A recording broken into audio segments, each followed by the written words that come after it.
అమ్మాయి ఎలా ఉన్నారు?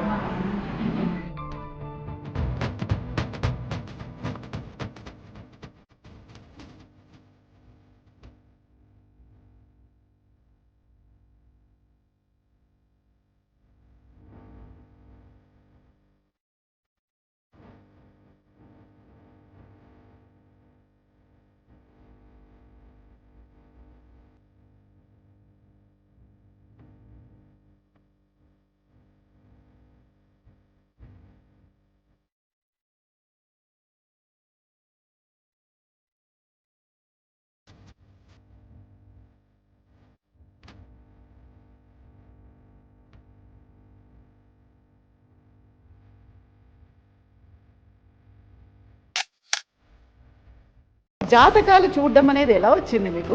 మా మదర్ తమ్ముడు పెద్ద ఎస్ట్రాలజీ. రామానాయుడు హైదరాబాద్ నుంచి రేపు మార్నింగ్ వస్తున్నారు. వైబ్రేషన్ మీకు చెప్పినది కరెక్ట్గా జరిగేయలేదా? తర్వాత నా మీద నాకు నమ్మకం, ఎవరిని కేర్ చేయను. ఇప్పుడు చిరంజీవి వచ్చేది గౌకర్ మీద పడ్డాను.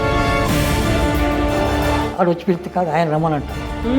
నన్ను చూసి ఆయన షూటింగ్ తలుపులు బిగించి చేసుకుంటున్నాడు. రామారావు అంటే తలుపులు తీసి చేసుకున్నారు.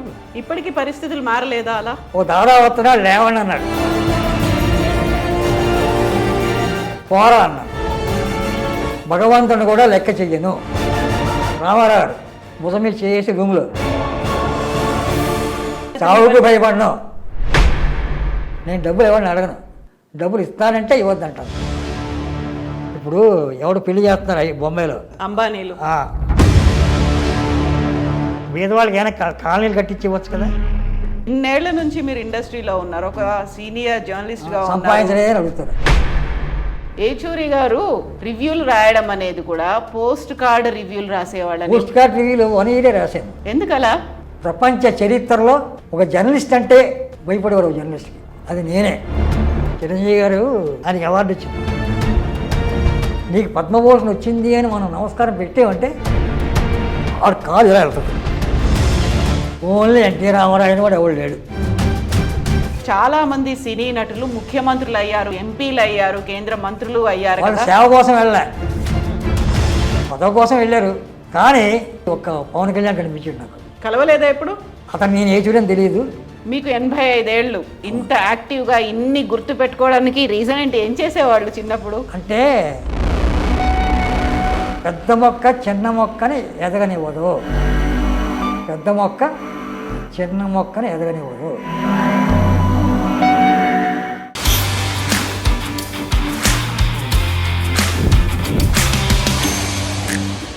నమస్తే, welcome to I dream Kavitha.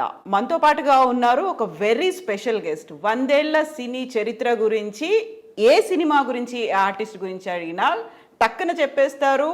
Senior journalist, 1000కి పైగా సినిమాల్లో నటించినటువంటి నటుడు మనతో పాటుగా ఉన్నారు. ఆ నటుడిని కలవడానికే ప్రత్యేకంగా మనం హైదరాబాద్ నుంచి చెన్నైకి వచ్చాము. మనతో పాటుగా ఉన్నారు ఏచూరిగా పాపులర్ అయినటువంటి ఏచూరి చలపతిరావు గారు. నమస్కారం సార్. నమస్కారం. ఎలా ఉన్నారు? బాగానే ఉన్నాను. 85 సంవత్సరాలు ఇంకా ఉండాలా? ఉండాలి కదా అని అంటారు. అంతా ఉండాల్సిందే. ఉండాలి కదా. ఉండి ఏం చేద్దాం. కాకపోతే హైదరాబాదు అక్కడి నుంచి చాలామంది ఫోన్లు చేస్తూ ఉంటారు. నైట్స్ పాత సంగతులు అడుగుతూ ఉంటారు. పాత సినిమాల్లో హీరోయిన్ ఎవరండి మాకు తెలియదు, అవి చెప్తూ ఉంటాను. ఓపికగా చెప్తాను, విసుక్కోను. ఎవరైనా ఫోన్ చేస్తే విసుక్కోను. నేను చాలా గంటలు కూడా మాట్లాడతాను అవసరం అయితే. అది ఉంది, ఇంకా ఓపిక ఉంది. నా కంఠం పోలే. మనిషి బలం పోయింది కానీ కంఠం పోలే. ఆ కంఠంతో మాట్లాడుతూ ఉంటాను. ఆ ఓపిక ఎలా వచ్చింది మీకు? చిన్నప్పటి నుంచి ఉంది. చిన్నప్పటి నుంచి కష్టపడి పని చేయడం. నేను ఒక పని చేయను. నేను ఆపరేటింగ్ నేర్చుకోలేదు, కానీ ఆ సినీ ఆపరేటింగ్ చేస్తాను. ఆపరేటింగ్ చేసేవాడిని. ఆపరేటర్కి రెస్ట్ తీసుకోవాలంటే నేను అక్కడ ఉంటే నేనే చేస్తాను. ఆ పని కూడా చేసేవాడిని. ఆ పని చేసేసేవాడిని. సర్కస్ వచ్చిందనుకోండి కాకినాడకి, అప్పుడు నాకు 15 ఏళ్ళే. నేనే మేనేజర్గా పనిచేస్తాను. అందరినీ నేనే పెడతాను. ఆ పులి గిలి వాటికి ఇంగ్లీష్లో చేయడం అంతా కూడా. సినిమా ఇండస్ట్రీ కాదు, సర్కస్ కూడా తెలుసు మీకు. నేను అదే 40 సంవత్సరాలు పుట్టాను. 45 నుంచి సినిమా ఫీల్డ్ గురించి తెలుసు. మిర్జాపూర్ రాజా గారు అందరినీ చూసిన వాడిని. లంక సత్యం గారు, ఆయన మాకు దగ్గర రిలేటివ్. ఆయన ద్వారానే ఇండస్ట్రీకి చిన్నప్పటి నుంచి వచ్చేవాడిని. లంక సత్యం గారిని ఆర్టిస్ట్ అండ్ డైరెక్టర్ అండ్ అన్నీ ఉన్నాయి ఆయనకి. ఆయన ద్వారా నాకు ఇండస్ట్రీ మీద ఇంట్రెస్ట్ పుట్టింది, లేకపోతే వచ్చేవాడు కాదు. వచ్చే ఇప్పుడు మీరు చాలా మందికి ఇంటర్వ్యూలు ఇచ్చారు, అయితే ఇప్పటిదాకా ఇన్నేళ్ల ఎక్స్పీరియన్స్లో చెప్పని 2 విషయాల గురించి మనం మాట్లాడుకుందాం ఇప్పుడు. ఒకటి ఏంటంటే ఏచూరి గారు జాతకం చెప్తారు, ఇలా మొహం చూస్తారు, నక్షత్రం అడిగిన వెంటనే ఇలా టక్కున చెప్పేస్తారు అనేది ఒకటి ఉంది. ఇంకోటి నేను ఇప్పుడే తెలుసుకుంది, రావ్ అండ్ రావ్ పేరుతో మీరు సినిమా రివ్యూలు, పోస్ట్ కార్డులో సినిమా రివ్యూలు రాసే 500 మందికి మీ స్వదస్తూరితో రాసి పంపించేవాళ్ళు సినిమా రివ్యూ అనేది. ఈ రెండింటి గురించి మనం మాట్లాడుకుందాం. ఇప్పుడు జాతకాలు చూడడం అనేది ఎలా వచ్చింది మీకు ఆ అలవాటు? మా మేనమా గారు పెద్ద ఎస్ట్రాలజర్, మా మదర్ తమ్ముడు పెద్ద ఎస్ట్రాలజర్, ఆల్ ఇండియాలోనే పెద్ద ఎస్ట్రాలజర్. ఆయన చేతులు చూసి కరెక్ట్గా టైమ్స్ అన్ని పెట్టి రాస్తూ ఉంటాడు. అది నాకు రాలే, మా మదర్కి వచ్చింది. మా మదర్ జాతకాలు చూస్తారు, కరెక్ట్గా చెప్తూ ఉంటారు. అన్నీ కరెక్ట్ అని చెప్పలేము. ఆవిడ జీవితకాలం నా దగ్గరే ఉంది, 101 సంవత్సరం బతికింది. జాతకాలు చెప్పే బతికింది.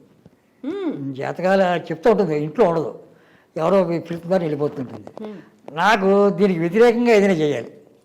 అందరూ చేతులు చూస్తారు, అందరూ ఒకే దారిలో నడుస్తూ ఉంటారు.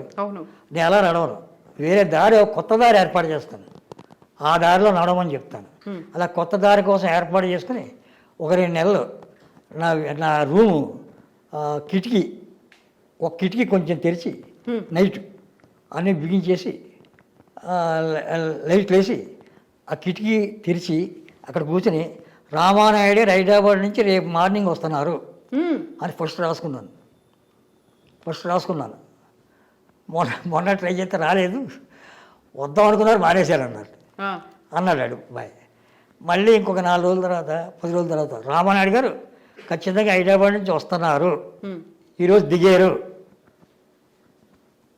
అయిపోయింది, ఫోన్ చేశాడు, మార్నింగే దిగారు అన్నారు. నాకు పనిచేస్తుంది వైబ్రేషన్. అంటే ఫస్ట్ మీరే రాసుకునేది. అంటే అంతకుముందు నక్షత్రం ఏంటి అని తెలుసు నాకు. ఏ నక్షత్రంలో చంద్రుడు ఏ రాశిలో ఎన్ని గంటలు ఉంటాడు, సూర్యుడు ఎన్ని గంటలు ఉంటాడు, ఎన్ని రోజులు ఉంటాడు, శని ఎన్ని రోజులు ఉంటాడు రాశిలో, 2.5 years, Ketu 1.5 year, Rahu 1.5 year, శుక్రుడు 29 days, అలా నెల, గురువు 1 month, ఇలా ఉంటారనమాట. శని 2.5 సంవత్సరాలు ఉంటాడు. 2.5 సంవత్సరాల్లో మనిషి మీదే ఉంటాడు, 3 సార్లు వస్తాడు. 54 సంవత్సరాలు మనిషి మీద ఉంటాడు శని. 54 సంవత్సరాలు మీకు శని దశ ఉన్నా లేకపోయినా, మీకు ఏలినాడు శని ఉన్నా లేకపోయినా, ప్రతి మనిషి మీద 54 సంవత్సరాలు శని ఉంటాడు. వాడు ఎలా ఉంటాడంటే, ఆడైనా మగైనా పైన కూర్చుని భుజం మీద కూర్చుని 2 కాళ్ళు ఇలా వేసుకుని, చుట్టూ నల్లగా కోరలతో కళ్ళు ఎర్రజెర్ల కళ్ళతో గట్టిగా జుట్టుంటే పట్టుకుంటాడు. ఆ పట్టుకుని సన్నివేశం ఏలినాడు శని.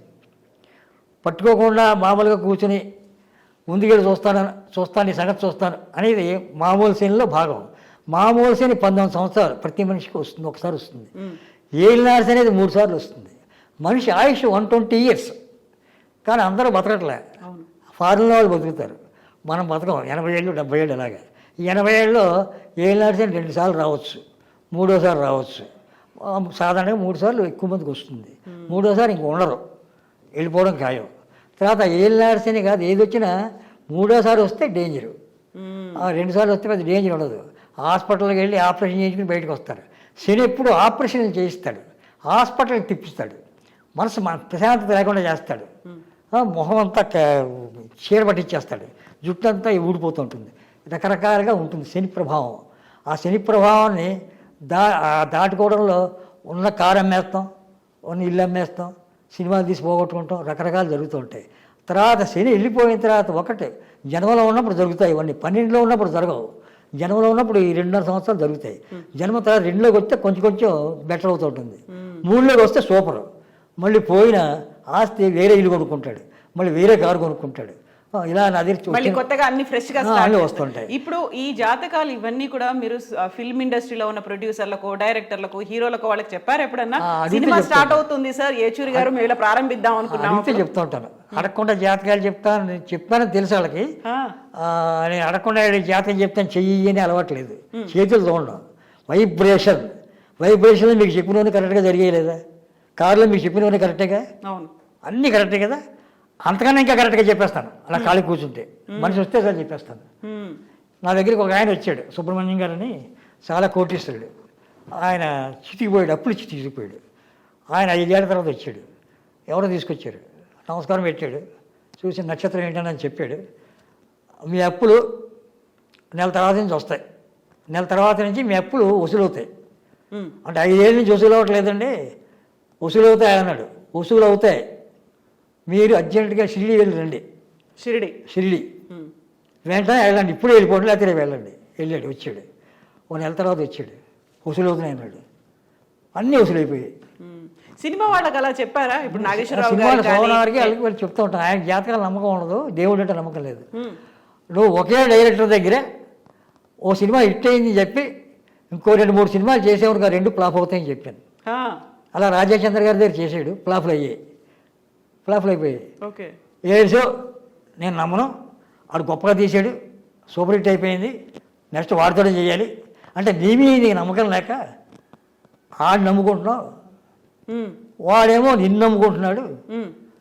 ఎవడి మీద వాడికి నమ్మకం ఉండాలి, ఉన్నప్పుడే మనిషి పైకి వస్తాడు అన్న. తర్వాత నా మీద నాకు నమ్మకం, నా మీద ఎవరిని కేర్ చేయను, ఎందుకంటే కేర్ చేయనంటే గౌరవిస్తాను. ఇప్పుడు చిరంజీవి గారు వచ్చేది గౌకర్ మీద పడను, ఆయన నన్ను అడిగితే వెళ్తాను. ఆయన పక్కన ఎవరితో మాట్లాడుతానో నన్ను అడగలేదు కదా, ఎవడో చెప్తాను మేకప్ మ్యాన్ అండి, చిరంజీవి గారు ఏచర్ గారు వచ్చారండి షూటింగ్లో, మీరు లోపల ఉన్నారు కదా, పిలుపులు అంటాడు. ఆడు వచ్చి పిలిస్తే కాదు, ఆయన రమ్మని అంటాను. డోర్ లాక్ చేసుకుని లోపల సాంగ్ చేస్తున్నాడు హైదరాబాద్లో, నేను వేరే షూటింగ్కి వెళ్ళాను.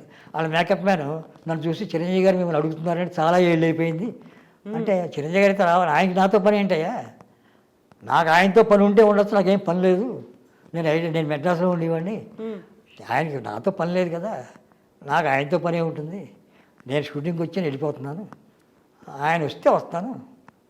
ఆయన షూటింగ్ తలుపులు బిగించుకొని చేసుకుంటున్నాడు. రామారావు అంటే తలుపులు తీసి చేసుకున్నారు, నేను తలుపులు బిగించుకుంటున్నాను కాబట్టి తీసుకురమ్మన్నా. వచ్చాడు కుర్చీ వేసాడు, కుర్చీ ఆయన వేసాడు, కూర్చోబెట్టాడు, టీ ఇచ్చాడు.